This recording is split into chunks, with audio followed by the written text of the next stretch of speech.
ज्या आधुनिक काळात आपण राहतो तिथे पसायदानला द्विगुणित महत्त्व प्राप्त झालेलं आहे. कारण पसायदान आपल्याला ही शिकवण देते की माणसाने स्वतःपुरता विचार नाही करायचा. जर एखाद्याला विचार करायचा आहे, माणूस हा स्वतःसाठी असतो, पण जे काही तो शिकतो आहे, जे काही तो कमवतो आहे, जे काही तो आचरणात आणतो आहे ते समाजाच्या भल्यासाठी असलं पाहिजे. आणि समाजात चांगलेच लोक असतात असे नाही. जसं तुम्ही आता सांगितलं की दुरितांचे तिमिर जाओ, तर दुरित लोक ही समाजात असतात. आणि जेव्हा एखादा सुसंस्कृत आणि घडलेला नागरिक समाजासाठी काम करतो, त्या दुरितांसाठी काम करतो, तेव्हा खऱ्या अर्थाने ते पसायदान जे आहे ते समाजासाठी असते. आणि म्हणूनच सारखी जी प्रार्थना आहे ती आपण आपल्या मुलांना शिकवित असतो किंवा असेंब्लीमध्ये घेत असतो. पसायदानमध्ये ज्ञानेश्वर माऊलींनी हेच सांगितलं आहे की मनुष्य किंवा मनुष्याचं जे जीवन आहे ते दुसऱ्यांसाठी समर्पित असलं पाहिजे.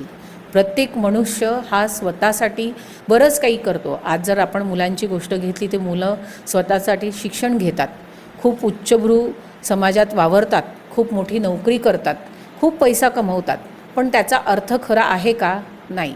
तर कुठंतरी मुलांमध्ये ही भावना रुजली पाहिजे की जेव्हा आपण एखाद्या समाजात वावरतो, ज्या समाजामुळे आपण आज इथे मोठे झालो आहोत, ज्या शिक्षकांमुळे आपण इथे घडलेलो आहोत, त्या समाजाला आपलं काहीतरी देणं आहे आणि हे माझं कर्तव्य आहे किंवा हे माझं पुढचं ध्येय असलं पाहिजे की मी जिथे ज्या समाजात घडतो आहे त्या समाजासाठी मला काहीतरी चांगलं करायचं आहे, त्या समाजातल्या दीन दुबळ्यांसाठी मला काहीतरी करायचं आहे.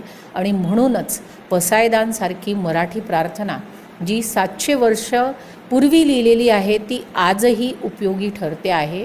त्या मुलांना घडवण्यात, त्या मुलांच्या विचारांना बदलण्यात आणि त्या मुलांना ह्या सांगण्यात की ज्या समाजात तुम्ही राहतात, ज्या समाजात तुम्ही शिकता आहात, तिथे कुठंतरी मोठं होऊन तुम्हाला समाजासाठी कर्तव्य करायचं आहे, समाजाचं देणं पूर्ण करायचं आहे.